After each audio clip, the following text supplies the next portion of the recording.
दोस्तों सबसे पहले तो सभी लोगों को नमस्कार। मैं हूं कृष्णाकांत। मैं रंजन पाल। नमस्कार दोस्तों, मैं सुभाष प्रसाद। तो दोस्तों आज हम एक बहुत ही बड़े मुद्दे पर बात करेंगे और ये मुद्दा सुप्रीम कोर्ट से जुड़ा हुआ है। और ये जो बात है आपको बता दूं कि सुप्रीम कोर्ट के एक जज हैं जिनका नाम है वी नागरत्ना। और ये जज हैं जिनके बारे में आप लोगों को सबसे पहले बता दूं, ये आपको बता दूं कि अभी जो हमारे जो चीफ जस्टिस ऑफ इंडिया हैं जस्टिस सूर्यकांत जी, तो इनके बाद में हमारे देश की पहली महिला मुख्य न्यायाधीश बनने वाली हैं। और वो कब बनेगी? 24 सितंबर 2027 को। Point should be noted. इस पॉइंट को नोट किया जाना चाहिए कि अगर कभी भी कंपटीशन एग्जाम में अगर ये सवाल आ जाए तो आप इसको सही उत्तर दे सकते हैं। तो वी नागरत्ना जो हैं उनके द्वारा बयान दिया गया है और ये बयान जो है ये स्वर्णों के हित के लिए है, स्वर्णों के हित में है।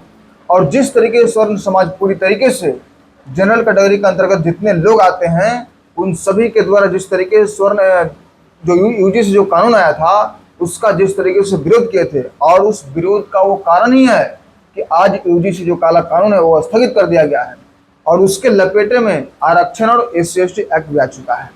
तो वी नागरत्ना के द्वारा जो बयान दिया गया वो आरक्षण को लेकर दिया गया है।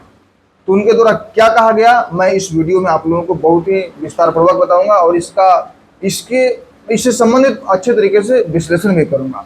तो आप इस वीडियो को पूरा देखते रहिए।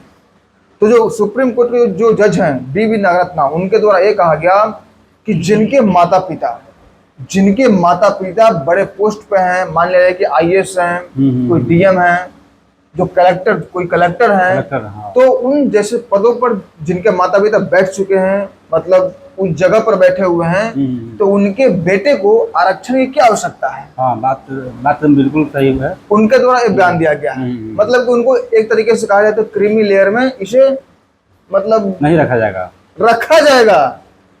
इन लोगों को क्रीमी लेयर में रखा जाना चाहिए। अच्छा, हाँ, ठीक है। तो ये जो बयान दिया गया है वी नागरत्ना के द्वारा, तो ये बयान जो है मैं आपको बता दूं कि यूजीसी जो काला कानून था, जिस तरीके से स्वर्ण समाज के द्वारा घनघोर विरोध किया गया, उस घनघोर विरोध का ही परिणाम है कि आज आरक्षण को लेकर के सुप्रीम कोर्ट की तरफ से भी टिप्पणी बयान आने लगे हैं। और मैं यकीन के साथ कह रहा हूं कि आप अगर इसी तरीके से अपना संघर्ष जारी रखेंगे तो एक दिन ऐसा समय आएगा कि आरक्षण हमारे देश से पूरी तरीके से खत्म हो जाएगी और नहीं तो आरक्षण को लेकर के कोई न कोई निर्णायक बात जरूर होगी, उसके लिए कोई नया नियम और कानून जरूर बनेंगे। क्योंकि आरक्षण जो है हमारे बहुत सारे मैंने इस वीडियो मतलब आरक्षण के ऊपर बहुत सारे मैंने वीडियो बनाया है और हर बार मैं बताया हूं कि आरक्षण किस तरीके से हमारे देश की प्रतिभा को खाई जा रही है। और बहुत से लोग जो कहते हैं कि सर तो आरक्षण तो मतलब कैसे बेकार चीज है, आरक्षण किस तरीके से देश की प्रतिभा को खाई जा रही है, तो इसको तो समझाना लोग कहेगा कि आसानी है। लोग कहेगा कि संविधान में है लिखा हुआ, आरक्षण के बारे में लिखा हुआ है, तब आरक्षण क्यों खत्म करना चाह रहा है? तो मैं इस वीडियो के माध्यम से तो बता रहा हूँ सर कि जो आरक्षण है ना, आरक्षण ठीक है संविधान में लिखा गया है, लेकिन संविधान में एक टेम्पोररी प्रोविजन है आरक्षण, परमानेंट नहीं है कि परमानेंट रहेगा आरक्षण, नहीं, सिर्फ 10 वर्षों के लिए था। और वो भी क्या था, अब वीडियो बनाते हैं आरक्षण को लेकर के तो बहुत सारे कमेंट भी करते हैं कि सर स्टार्टिंग में आरक्षण 10 सालों के लिए इसीलिए रखा गया था ताकि लोग भेदभाव करना छोड़ दें तब, लेकिन भेदभाव नहीं छूटा। लेकिन मैं इस वीडियो के माध्यम से बता दूं कि शुरुआती जो 10 सालों के लिए आरक्षण को रखा दिया गया था संविधान में, तो सभी पदों पर नहीं था, केवल और केवल राजनीतिक पदों के लिए था, राजनीति के लिए था, लेकिन उसे सभी में शामिल कर दिया गया। तो आरक्षण जो है वो टेम्पोररी प्रोविजन है। तो मैं कहा था कि हाँ, बहुत से लोग ये कहते हैं कि सर तो हमारे संविधान में आरक्षण की बात कही गई है और आरक्षण तो मिलना ही चाहिए, आर्थिक आधार पर मिलना चाहिए। तो मैं इस वीडियो के माध्यम से आपको बता दूं कि आर्थिक आधार पर आरक्षण क्यों चाहिए भाई। जब अपने देश को आगे बढ़ाना है, जब आप अपने राष्ट्र की बात करते हैं और अपने देश की बात करते हैं कि अपने देश को आगे बढ़ाना है, तो आरक्षण होना ही नहीं चाहिए, किसी भी प्रकार से आरक्षण नहीं होना चाहिए। मैं विकलांगों की बात को छोड़ दूं तब, विकलांग चलेगा, मैं विकलांगों की बात को छोड़ दे रहा हूँ, लेकिन उनको छोड़ करके किसी भी आधार पर आरक्षण नहीं दिया जाना चाहिए। तब कुछ लोग कहेंगे कि भाई अगर मान लिया जाए कि कोई बहुत गरीब है तो कैसे स्थिति ठीक नहीं है, वो जो नहीं पढ़ सकता है, ये एक मुद्दा है।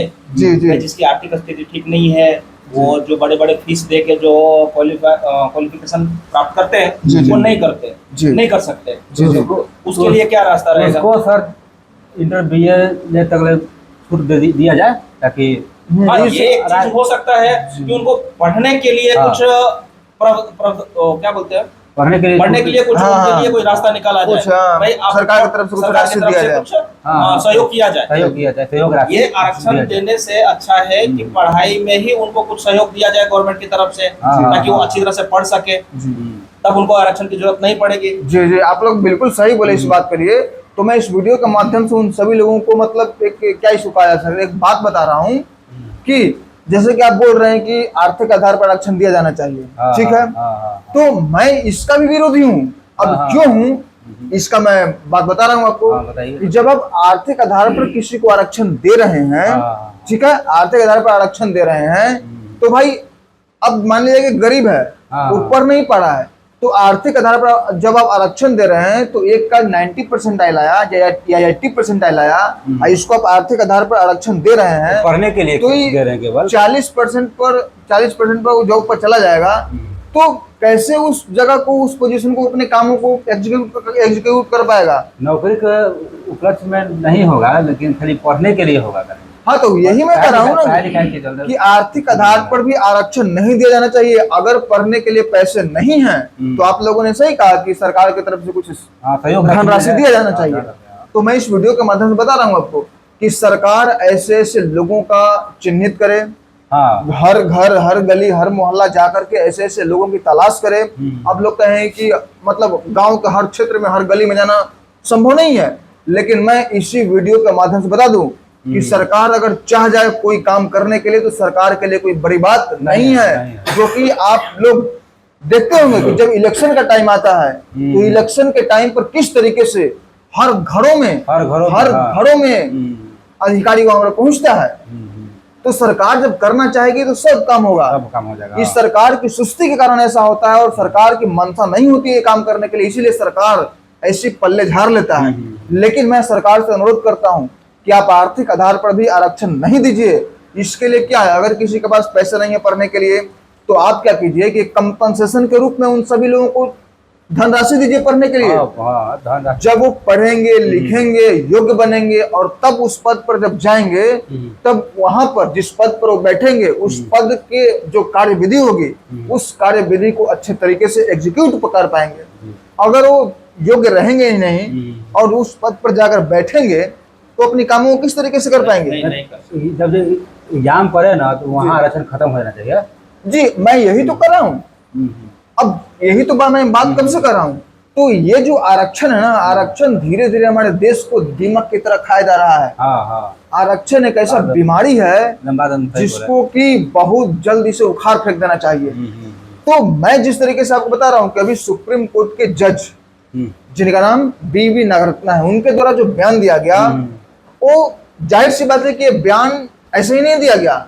जिस तरीके से जनरल कैटेगरी के अंतर्गत जितने लोग आते हैं उन सभी लोगों के द्वारा जिस तरीके से आरक्षण और SC/ST एक्ट का विरोध किया जा रहा है उसका परिणाम ही है। और ये मोदी सरकार के समय में ही आरक्षण को लेकर कुछ निर्णायक बात हो सकती है, क्योंकि ये मोदी सरकार स्वर्णों की बात करती है और स्वर्णों के दम पर ही ये सरकार बनी हुई है। उसकी चारों की चारों जो भुजाएं हैं, जो स्तंभ हैं, वो स्वर्ण समाज पर ही टिकी हुई है। और यही आपको बता दूं कि जो बीजेपी है, बीजेपी भी आपको बता दूं सत्ता पे लोलुप है। कोई भी पार्टी सत्ता के लिए कुछ भी करती है। इसीलिए आपको बता दूं कि जो बीजेपी है वो शुरुआती में जब 2018 में जब SC/ST एक्ट को लेकर के सुप्रीम कोर्ट जब फैसला लाया था, नियम लाया था कि अगर कोई भी व्यक्ति, कोई भी SC/ST वाला व्यक्ति अगर किसी के खिलाफ में अगर SC/ST एक्ट लगाने जाएगा तो ऐसे ही नहीं लग जाएगा। सबसे पहले उसकी जांच होगी, परख होगी, उसके बाद में SC/ST एक्ट लगाया जाएगा। लेकिन यही मोदी की सरकार के द्वारा, मोदी सरकार के द्वारा वकीलों की लाइन लगाकर उस सुप्रीम कोर्ट के फैसले को पलट दिया गया था कि नहीं, दलित समाज को कौन छू देगा हमारे रहते हुए।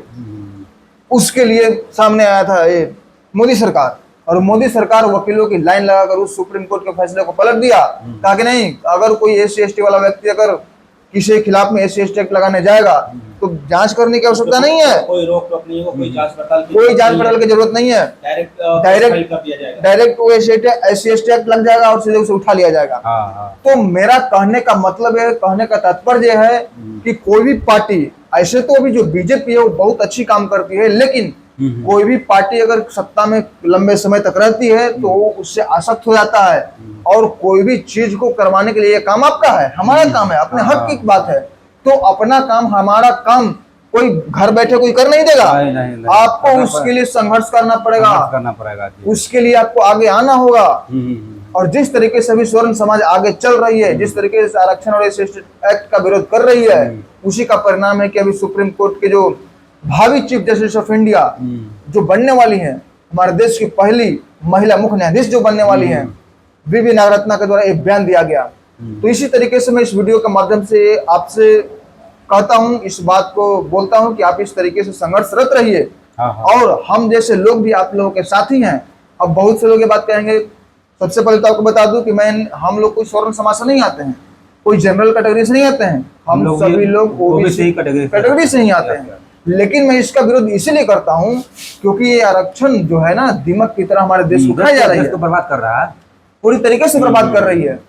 और SC ST एक्ट का दुरुपयोग आप देख रहे हैं किस तरीके से हो रहा है। जहाँ आरक्षण नहीं है वहाँ कितना तेजी से विकास हो रहा है, जैसे अमेरिका है, जापान है, चीन है, वहाँ आरक्षण नाम की कोई चीजें नहीं, कोई चीज नहीं है, नहीं जी, आरक्षण है ही नहीं है, मतलब वही तो मैं बात कर रहा हूँ। और तब बहुत से लोग ऐसे कमेंट करते हैं ना, वहाँ पर जातियां नहीं है, और यहाँ आरक्षण खत्म होगा तो वही अमेरिका जैसा, अमेरिका, चीन, जापान जैसा अति होगा, विशाल देश बनेगा। जी, अब बहुत से लोग जैसे कि आप बताए कि अमेरिका में आरक्षण नहीं है, सॉरी हाँ, अमेरिका में आरक्षण नहीं है, तो बहुत से लोग एक कमेंट के माध्यम से बात बताते हैं कि अमेरिका में आरक्षण नहीं है तो अमेरिका में जाति भी नहीं है।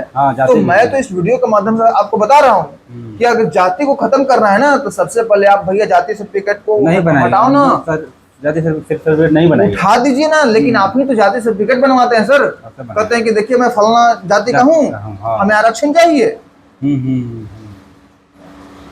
तो इस तरीके से मैं आपको बता दूं कि जब तक आरक्षण खत्म नहीं होगा या आरक्षण को लेकर कोई निर्णायक बात नहीं होगी, तब तक हमारा देश विकास नहीं करेगा।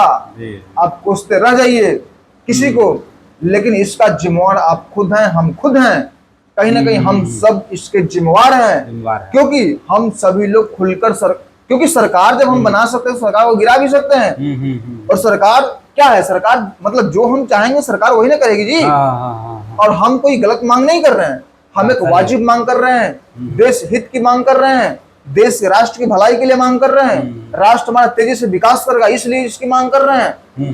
क्योंकि आरक्षण के कारण सर हमारे देश के जितने बुद्धिजीवी जो लोग हैं किसी दूसरे देश में पलायन कर गए हैं। हम लोग तो देश के बारे में इतना कुछ सोचे, आप इतना कुछ बोले जी, लेकिन अब देखिए वो पार्टी बना दिया कांग्रेस पार्टी जी, तो तुरंत 18 लाख मिलियन हो में चल गया सब्सक्राइबर जी। वो तो देखिए हम लोग का देखिए देश के बारे में सोच रहे हैं, बोल रहे हैं जी, लेकिन कोई देखिए अगर कोई अभी सपोर्ट नहीं कर रहा है जी। जी बात सही आप बोल रहे हैं, आप ये बात एकदम बिल्कुल सही बोले सर। सपोर्ट करेगा तो वही ना हम जुटा होकर ऐसे कर पाएंगे। जी जी बात सही करें आप।